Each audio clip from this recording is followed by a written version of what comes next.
ถานีวิทยุกระจายเสียงแห่งประเทศไทยจังหวัดเชียงใหม่ AM 1476 กิโลเฮิรตซ์สถานีวิทยุภาคภาษาชาติพันธุ์แห่งเดียวในประเทศไทยที่มีความทันสมัยเชื่อถือได้สร้างอัตลักษณ์กลุ่มชาติพันธุ์สู่สากล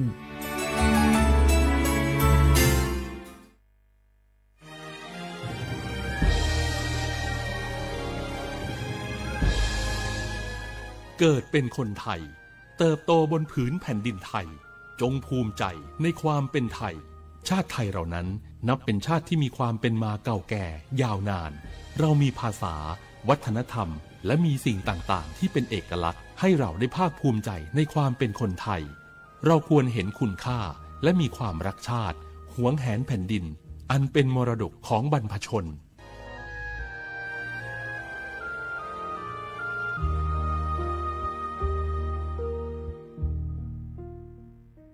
โอกาสก้าวสู่เส้นทางศิลปินกลับมาอีกครั้งพร้อมปรากฏการณ์ครั้งใหม่ที่รวมการประกวดร้องเพลงไทยอมตะร่วมสมัยทั้งเพลงลูกทุ่งและลูกกรุงไว้ในเวทีเดียวกันกับโครงการเยาวชนสืบสานเพลงรักไทยโดยสำนักงานทรัพย์สินพระมหากษัตริย์ซีซั่น 2เปิดรับสมัครตั้งแต่วันนี้ถึง15มิถุนายน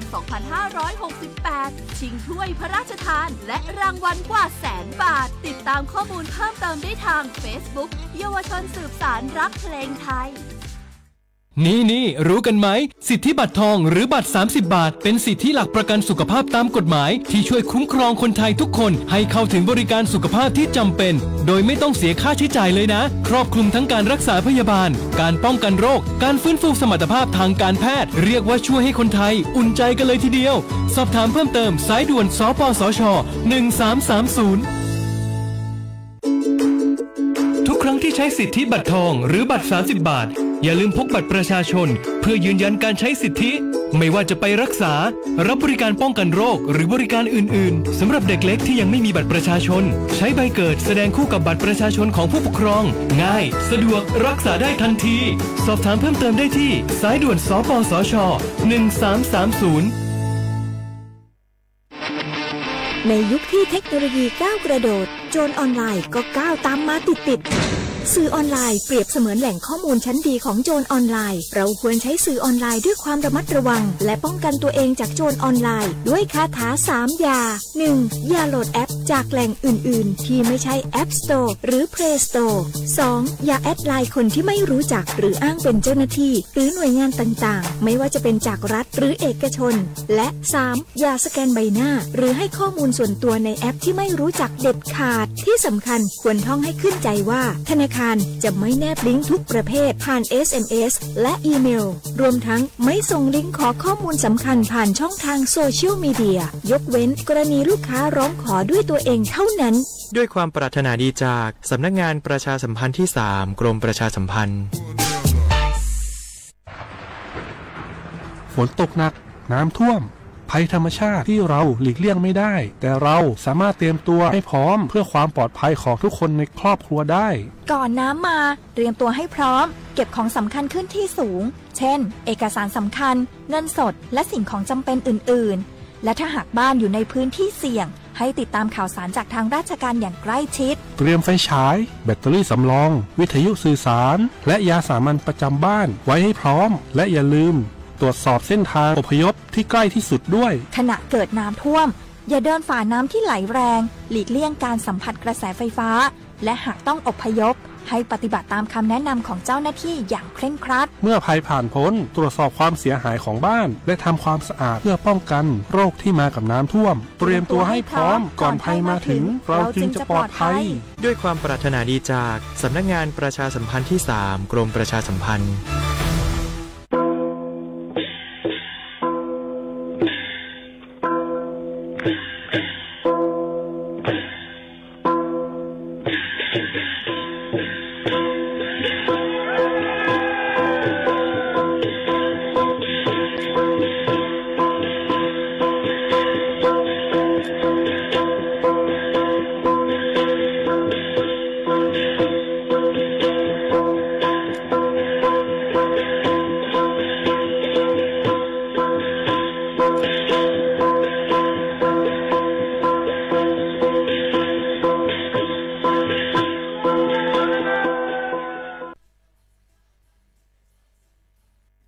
พี่น้องเขาสนใจใครปืนเผาผ่านตั้งห้องปล่อยเสียงสวทเก้งใหม่ปั่นตั้งหู้ห่มปลาดังมีดังซื้อถ่อมแจ้งแล้งหลีกว่าไก่ในปื้นตีเจดอนเก้งใหม่กับสืบมาเลยดี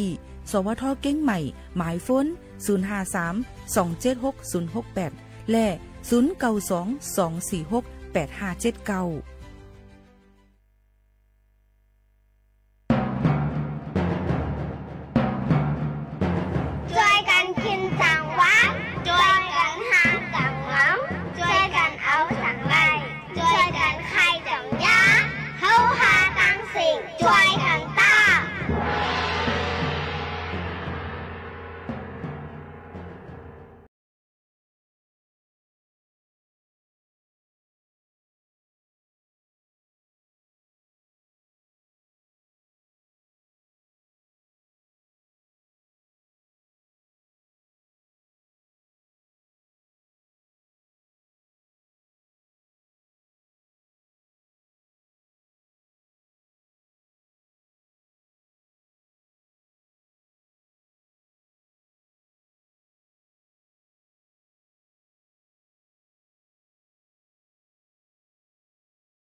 เมื่อสุงค่าเมื่อสุงพี่น้องพุงยินถ่อมเสียงใต้ตั้งเสียงกู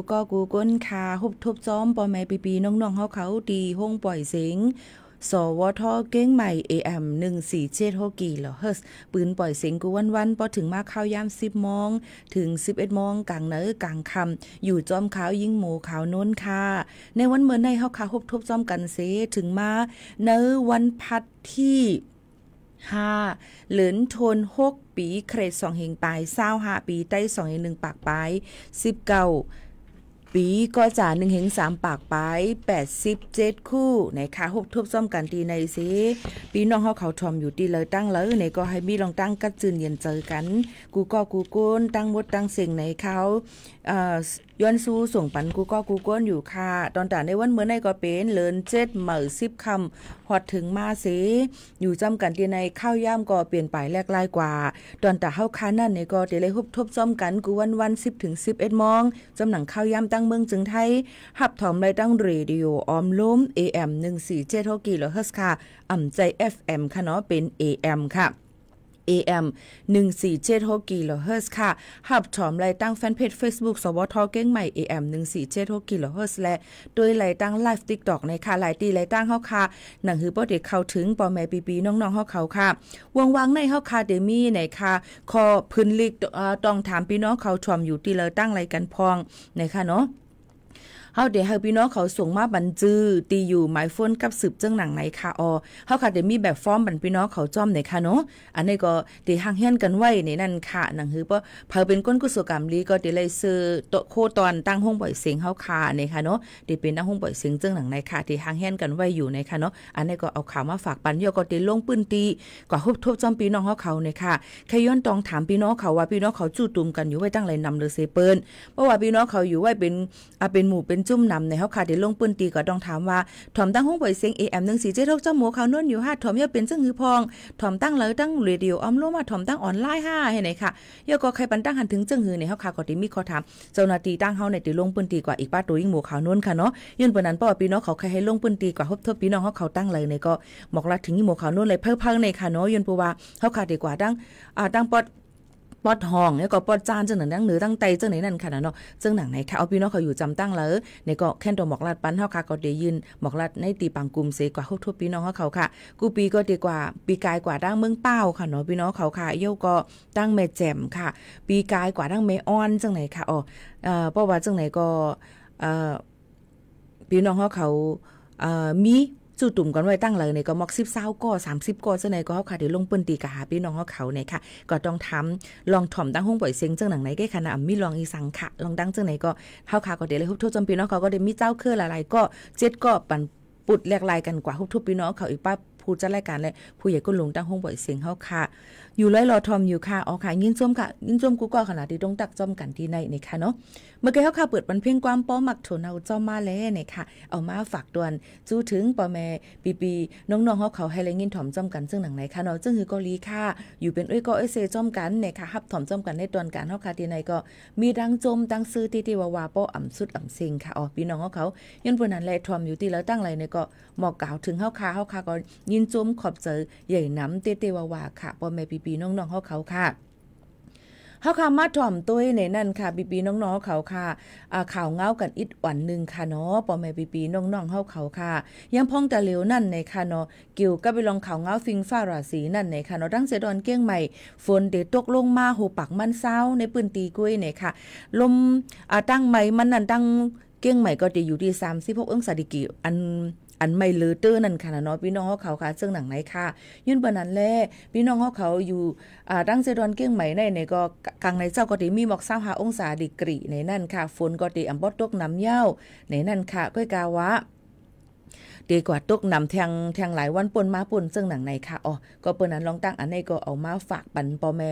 ปีน้องๆเฮาเขาให้เลยยินถ่อมจ้อมกันให้ฟังกันไว้เกี่ยวกับไปลองข่าวเงาฟิงฟ้าราศีกันนะคะเจ้าจื้ออันอยู่จ้อมน้ำปางลายหลายๆองตีเจียมซื่อนั้นก็หลูเลยฟังกันไว้นั่นค่ะนะเนาะหลูเลยฟังกันไว้น้ำปางลายจังขึ้นสูง2ถึง3เมตรในนั่นค่ะเอามาฝากฟังไว้ปันพ่อแม่ปีน้องๆเฮาเขากูก้นซึ่งหนังไหนค่ะพี่น้องเฮาเขาค่ะ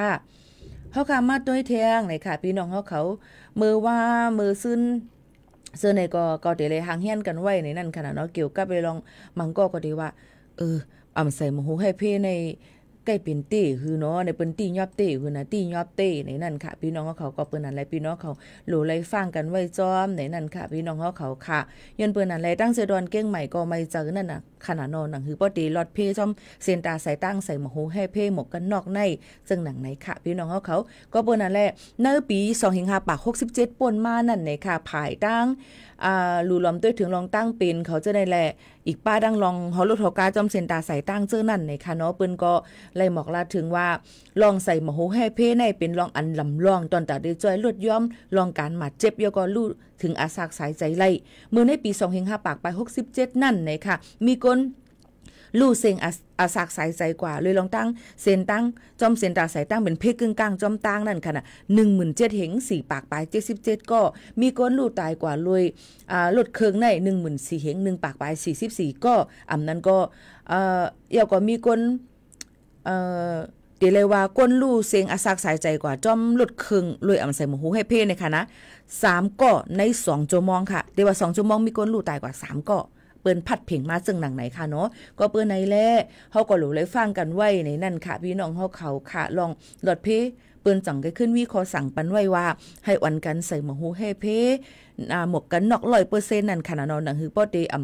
เป็นเจ็บเฮาเฮียงจึงหนังไหนค่ะก็เปิ้นนั้นลองตั้งซื่อในก็เอามาฝากฟังไว้ปันเดี๋ยวก็ป้อก้นหอมันโหลดได้ใส่หมูให้เพ่ป้อมใส่ย่ามไหมตามเงิน2เฮงวาดก้นซ้อนมันอ่ำใส่ในเดี๋ยวเลยย่ามไหมตามเงินเป็น2ปุนเป็น4เฮงวาดซึ่งหนังไหนค่ะลองตั้งซื่อในก็เอาฝากฟังไว้ปันพี่น้องเขาย่ำพ่องแต่หรือเปิ้นเอาเต้เงียบเต้เย้าเนี่ยค่ะเดี๋ยววันที่1หรือในมาเมื่อในเข้ามาในวันที่5เย้าเนี่ยค่ะเนาะก็เปิ้นนั้นฟังกันไว้กูก้นตั้งหมดตั้งเสียงเสกรรมไหนเอามาฝากตอนจนถึงพี่น้องเขาค่ะข่าวเงาเทียง1อันค่ะกว่าแอลเลปางป้อยวันหมักมงของลีเมืองเก้งใหม่นะคะจะจัดขึ้นในวันที่11ถึงวันที่13เดือนธันวาคมในภายดำเจ้าให้เจ้าสวนเก้งใหม่โฮมป้าดังองค์การบริหารส่วนจังหวัดเก้งใหม่เขาผิดหมอพี่น้องเขากว่าแอลเลปางป้อยวันหมักมงและคู่ของลีเจดวันเมืองเก้งใหม่ในวันที่11ถึงวันที่13ในนั่นค่ะเป็นโปรแกรมที่14ในทวนปี25ปากปลาย68ในค่ะตีจัดเฮ็ดดีศูนย์สารกลางเจดวันเก้งใหม่ค่ะพี่น้องเขาจ้างเผิกเมืองเก้งใหม่นะคะเนาะก็เปิ้นนั่นแหละหมักมงนะคะเอามาได้เป็นล่องเค้กเข่งหมักมง5เค้กเข่งลองตั้งกินตั้งยำอันที่เฮ็ดดีเอาหมักมงมาเฮ็ดเสริมเช่นนั้นเปิ้นก็เอามาได้เป็นการเพาะปลูกการแพร่กิ่งการไหมมันพันมันเสริมเช่นนี้ก็ได้มีมาในนั้นค่ะเยาก็ยังส่งปันขายในเครือข่ายยังสมาร์ทฟาร์มเมอร์เนี่ยค่ะกลุ่มแม่วานตั้งเจดอนเก้งใหม่เทียงลูกก่อนเนี่ยค่ะนั้นก็เปิ้นนั่นแหละในเจดอนเก้งใหม่นั่นมีปืนตีผูกหมักมงนะคะมีปืนตีผูกหมักมงนำเนี่ยนะคะเนาะโฮมถึง 70,000 ให้กำเร็วเนี่ยค่ะก้นเจ้าให้เจ้าสวนนั่นก็ได้มีอยู่10,000ปลายนั่นค่ะเนาะเจอพันอันผูกนำหรือเซเปิลนั่นเปิ้นห้องว่าน้ำดอกไม้สีทองโชคอนันต์จีนหวงเนี่ยค่ะมหาชนกจำเจอหนังไหนค่ะทองคำแดงจักรพรรดิงาจ้างแหลงเขียวมรกตเขียวเสวยอันนี้เป็นเจอพันหมักมงค่ะเนาะพี่น้องเขาค่ะมันจำเปลี่ยนเป็นความไตแล้วค่ะเนาะก็เลยว่าจังไหนแก้วก็มีหลายๆอันค่ะเนาะกำนำอันที่ผูกหมักมงนำหรือเซเปิลมีตั้งหลายล่ะมีดีตั้งเวียงเก่งลาวมีเมืองเก่งลาวค่ะมีเมืองเป้ามีฝางแม่อ้ายเวียงแหงสันทรายชัยประการลอยหล่อแม่แตงจอมต้องแม่ริมเจ็มเจ้าในค่ะก็เปิ้นนั่นแหละในตี1เลยตี1ตีลินผูกซอบมันก็ตีแปลกเบิ่งแหลกลายกันกว่าที่ไหลผูกไหลเจอพันจึงหือก็เปิ้นก็ติผูกน้ำไก่นั้นซึ่งหนังไหนค่ะเนาะอันนี้ก็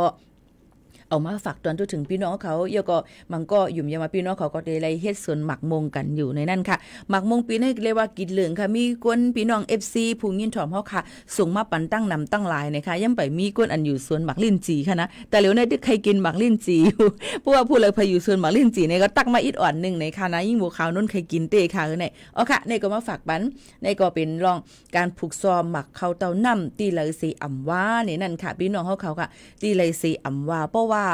ตีลินผูกซ้อมเฮาค้านั่นมันหลีเฮาก็ได้ผูกอันนั้นก็การนาลินผูกซ้อมเฮาค้านั่นอย่าไปให้มันแข็งอย่าไปให้มันเปลี่ยนในเฮาหลีเลยเปลี่ยนปลายแลกลายนาลินเฮาค้าหนังหือมันปอเตลินนั่นค่ะหนังหือมันปอหนังลินเฮาค้ามันปอเตลีหมักเข้าเต้าน้ำเอาเนาะค่ะผูกนั่นก็เตหมักหลึงขึ้นโป้งมาจึงหนังในค่ะเนาะเอาค่ะอุบโอต้องตักจ้อมกันที่ในค่ะเนาะมาตัวให้ในค่ะคำหลู่ลาดว่าอยู่อย่างในเทสเต้เนี่ยค่ะทอมอยู่กูวันค่ะตั้งไหลค่ะไหนมีอิงเกเลตป้ายค่ะเนาะ อ๋อค่ะยินชมขอบใจใหญ่น้ำค่ะกูก็กูก้นค่ะย่อก็เดี๋ยวมีแทงตั้งเลยเฮาค่ะมาโดยดังแอปเฮิ่นลำกันก่อนเลยค่ะเนาะมีเผอพองเลยค่ะผมชมรับตอนกูก็ค่ะอยู่สีบัวเงินเก้งใหม่ทอมอยู่ค่ะนะคะยินชมขอบใจกูก็ค่ะอยู่เก้งใหม่ทอมอยู่ค่ะทอมอยู่หางดงค่ะคุณชมพู่ค่ะยินชมค่ะอยู่ลำปางทอมอยู่ค่ะมาด้วยแทงมีติเลยแทงค่ะอยู่เก้งใหม่ทอมอยู่ค่ะผมชมรับตอนอยู่เก้งใหม่สีฮับทอมอยู่ค่ะเนี่ยค่ะกูก็กูก้นค่ะเนาะใครกินหมักทุเรียนเนี่ยค่ะใครกินหมักทุเรียนเหตุการณ์เซทอมอยู่ค่ะยินจมค่ะยินจมกูก็ค่ะนะอ่อนกันหรือเฮอหรือเจอทอมด้วยเพลงความวานหูถูกเจอกันอิดอ่อนนึงค่ะนะปอไม่ปีๆน้องๆเฮาเขาค่ะสืบมาถ่อมจ้อมกันเพียงความหวานหูถูกใจกันกว่าค่ะเนาะ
ถ่อมเพียงความนางเข็มคำห้องไว้ค่ะนะ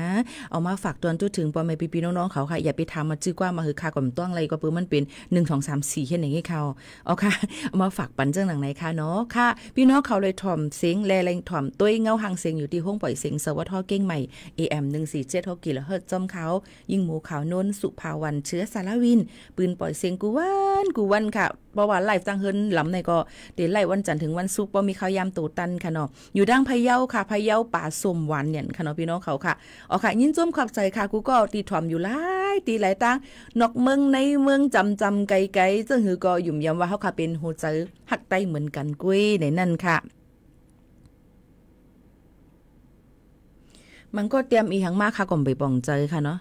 ยินจมขอบใจค่ะจึงหือก็ลีค่ะข่ำป่องใจก็ค่ะได้ป่องว่ามีค่าป่องใจในค่ะเนาะมีตั้งเลยค่ะอยู่ไว้ที่ห้องปล่อยเสียงเก้งใหม่ AM 147กิโลเฮิรตซ์อองตี49เซนตั้งประชาสัมพันธ์จ้างการเว้งเก้งใหม่50100ในค่ะหมายโฟนกับสืบ0532760007กับสืบมามือพองเปิดปั่นเพียงความ 10-11 โมงนั้นกุ้ยต่างข้าวยามเต็มมีพี่น้องต่างเจ้าคือเขาเข้ามาปุดเตียนต่างเฮ็ดหับการทั้งเผยทั้งมันเจิงหนังไหนค่ะค่ะมันก็ได้ว่าอยู่ตีเลยค่ะเก้งใหม่ค่ะอยู่เก้งใหม่ค่ะ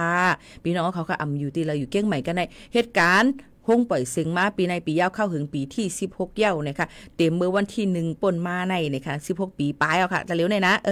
อยู่ซ่อมกันตีในอย่าถามอายุค่ะนะเปิ่นที่ถามกันเขากำได้เฮาค่ะมาตัวเนี่ยค่ะพี่น้องเขาค่ะลีไม่เจอเนี่ยค่ะตั้งเป็นรอกาตั้งเป็นยอกาอันนำหรือเสเปิ้นมาได้เป็นตั้งอีหยังก็ย่ออันลีกูหรือเสเปิ้นนั่นได้เป็นตั้งเป็นอันที่จับเจอแมง HIV นั้นก็ตั้งเป็นเฮียงกำขามตัวยุบย้อมเลยลองตั้งกว่าห่มสองกันและห่มกามากันนั่นขนาดเนาะห่มรับนอนห่มกามาจ้อมกันเนี่ยค่ะพี่น้องเดี๋ยวเลยว่าง่ายๆจังไหนค่ะเนาะเดี๋ยวเลยห่มสองจ้อมกันนั่นเนี่ยค่ะมีคนที่จับเจอ HIV ในอายุเล็กมาติ๊กๆค่ะพี่น้องเขามันติดจับกันโดยลองตั้งโฮมห้อมสองกันนั่นค่ะนะเนาะพี่น้องเขาค่ะย้อนเบอร์นั้นแหละเมื่อวันคลินิกอันดีห้องอียาคลินิกนิรนามเนี่ยค่ะยก็ห้องที่อันเปิ้นกดจัดกดทัดตั้งเป็นติดจับเจอกันตั้งภายโฮมห้อมสองกันนั่นยก็สภากาชาติไทยเปิ้นรายงานมาไว้ว่ายามพ้องตะเหลวการแพร่ล่ามตั้งเป็นเจอแมง HIV ตั้งเป็นเอดอันติดจับกันโดยโฮมห้อมสองกันในเอามาติเป็นตั้งเป็นหนองในซิฟิลิสหนองในอันปลอมอันเต้มันในบนห้องเนาะตั้งเป็นฮุดในค่ะไวรัสตับอักเสบ BC และเริ่มเจิมเจในค่ะกำนำเตติจับกันรวยอำไลเลยเฮกังโฮมห้อมสองกันเด้อำไลเฮกังในนั่นค่ะย่ำพ้องตะเลียวการติดจับกันเจในก็มีนำเนียนนำแหนนสีอำกาลองล็อกไล่ตอนตาที่เฮกังมันนั่นซ้ำนะคะมีล็อกไล่หลายอันว่าได้เป็นรองการเจอถุงยางอนามัยในค่ะคอนดอมนั่นขนาดการกินอียาเฮกังการซ้ำยาวัคซีนเจิมเจิ้งหนังไหนค่ะย้ำพ้องแต่เร็วก้นอันตีกว่ากด7กดหาเจอ HIV ที่คลินิกนิรนามศูนย์วิจัยโรคเอดส์นะคะโรคที่เจอกันนั่นนะคะแต่เอาเลือน10 2 5ปากไป67มาต่อถึงเลือน4เดือนเมษายนค่ะเนาะ2 5ปากไป68พบทบว่าอายุกำนำอันที่จับเจอ HIV นั่นเตรียมหรือเสียเศร้าค่ะเศร้าถึง49ปีไหนค่ะพบทั่วว่ามีเจอ HIV อาสาก็เล็กลงติ๊กๆไหนนั่นค่ะรวยลองตั้งเขามีลองตั้งโฮมห้อมสองกันกำนำใจแลใจไหนค่ะใจแลยิ่งแลใจยิ่งแลยิ่งเอียงเสมว่าอันที่เขารวยมีลองตั้งเฮกังเจิ้งหนังไหนค่ะก็เปิ้นนั้นไลลองตั้งเจิ้งหนังไหนนั่นเฮาค่ะกูก็ถูกดีไลเฮียนฮู้อย่าไปอายค่ะเนาะถูกดีไลเฮียนฮู้ให้ฮู้ถึงลองตั้งเป็นว่าการจังจับกันเสในนั่นค่ะตั้งเป็น HIV ตั้งเป็นเอดส์ในมันดีกูค่ะเนาะเพราะว่าเจอเมียงเข้ากันมันเข้ากันในตัวก้นก็นั่นว่ามีมือหนังว่ามี2ปากตูนี่เลยเพราะว่ายดยาเฮกกว่ายดยากินยาเฮกังในซึ่งตั้งเจอเมียงอันมีในตัวก็ติแพร่ำน้ำก็เพราะว่าเขาแห้งกำขำตัวเขาขามันยบย่อมเนี่ยมันก็ติจ้างกว่าเป็นตั้งเป็นแทงต่างอันเสเนี่ยกำทำเตเป็นเนินดังเขาค่ะที่เป็นเจ็บเป็นน้องมันก็ทำตีแห้งให้ในเอ็ดแห้งเอ็ดน้ำมันตีมีแทงค่ะพี่น้องเขาเลยลองตั้งแห้งกำขำก้นนั่นค่ะเนาะย้อนเปิดนั่นแหละมันก็ถึงอาซากใส่ใจเพิ่มมันก็เพราะว่ายดยาตัวต้านก่อนเป็นสังเจอว่าเขาค่ะกับยดยาตาเสกว่าเขาทุบมอยากดแจ๊ดแล้วก็กินยาปันตาเสในจึงลุ่มลาป้ายอยู่เลี้ยวค่ะลีในจึงเขาก็ตีอยู่เลยก้นจ้อมหนังเหมือนหนังก้นปักเก่าเปิงเก่า มันอ่ำจังที่จับกันภายต่างๆอันเลยเสว่าโฮมจับกันเลยลองตั้งมีหอยเจ็บ5เตยยากัน5ซ้ำเข็มอันเร็วกัน5อ่ำมีลองมดใส่5โฮมห้อม2กัน5จังไหนแต่จังที่จับกันค่ะก้วยกายอยู่จ้ำกันโฮมอยู่โฮมจ้ำกันไล่อยู่ค่ะนะลองตั้งเจ้าในพี่น้องเขาถูกเลยเฮียนหู้ในนั่นค่ะก็บอกว่ามันแผ่ล้ำเข้ามาลูกอ่อนอาศัก14-15ขึ้นเนื้อก็เป็นเย้าในนั่นค่ะเลยลองตั้งสื่อโซเชียลมีเดียแต่เร็วนั้นมันบางอันมันคึดกับป่นตีแหนนเพียวอำไปกึ่งตานเลยลูกอันอาศักกันอันให้เป็นเจ้าหนังไหนค่ะเนาะยก็ใครฝากปันปอแม่อันมีลูกมีล่างมีหลานนั่นค่ะ2 ซ้อนปอนปันลิมเจ้าว่าลูหาเงินเนื้อออนไลน์ก็ใจลูเฮ็ดฮอดลงกะต่างอันนี้ว่าไตซินไตเซอร์ที่ไหนหันนำค่ะนะตอนดับพี่น้องเขาจะเจออันหาเงินเนื้อออนไลน์เจ้าไหนใครฝากฟังให้ปันว่าจะอยู่ล็อกไลน์หาเงินนั่นก้อยกาหลูเลยหมอเฮ็ดให้รู้ว่าค่ะเจอเฮามันเป็นในสื่อโซเชียลมีเดียกูมันจังเป็นเพศดอกลูกเขาค่ะซึ่งหนังนั้นค่ะเนาะอันนี้ก็ย้อนฝากไว้ปันปอแม่พี่น้องเขากูกวนจอมในนั่นค่ะยก็ตั้งเป็นอันไหนก็มันแผ่ล่ำนำหนาในนั่นค่ะเนาะแผ่ล่ำนำหนายก็ตั้งเป็นซิฟิลิสเจ็มเจ้าในก่อนนำหนาลองตั้งอันไหนพี่น้องเขารู้ไรไว้ฟังกันเตวาวาในค่ะพี่น้องเขาฝากปันพี่น้องเขาเจ้าหนังไหนค่ะหรือใจถ่อมได้เพ่งความเลินก่อนค่ะเ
ในก็เลยลาดข่าวเงากว่าแล้วก็ถอมเพ่งกว้างกว่าตั้งนำตั้งหลายอยู่ยามมาเดเฮ็ดให้พี่น้องเขาก็จืนเนียนเจอมาแล้วก็มีตั้งซื้อกันกูก็กูก้นอยู่ค่ะนะเดี๋ยวย้อนผัดยันพี่น้องเขาเมื่อกว่าก่อนเนี่ยค่ะมันก็ว่านั่งกินปลายีเซทอมอยู่ค่ะซึ่งก็ยินจมค่ะอยากกินน้ำค่ะนะก็ยุ่มลีกินหวานค่ะไม่ใจค่ะนะค่ะกูก็กูก้นค่ะตัวเฮาใจเฮาบ่ห่อมหักไผที่หักค่ะเนาะบ่หักตัวเจ้าเก่าเยาเฮาต้องได้ลุ่มลาเปิ้นไหลจังไหนค่ะเมื่อไหร่อย่าลืมค่ะ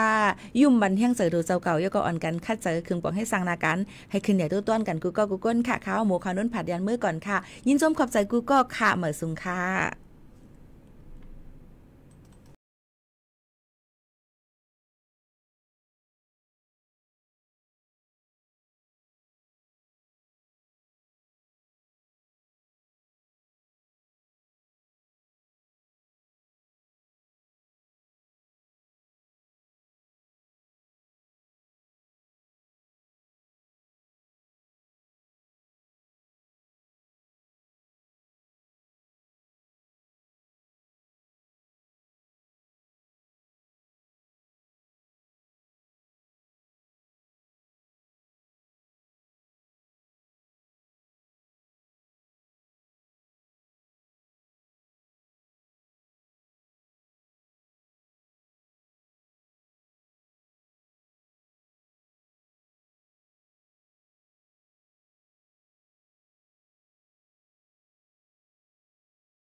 ป้องและภาคภูมิใจในสถาบันหลักของชาติเพราะความมั่นคงของแผ่นดินเริ่มต้นจากหัวใจของเราทุกคนรักชาติรักษาศาสนาเทิดทูนสถาบันพระมหากษัตริย์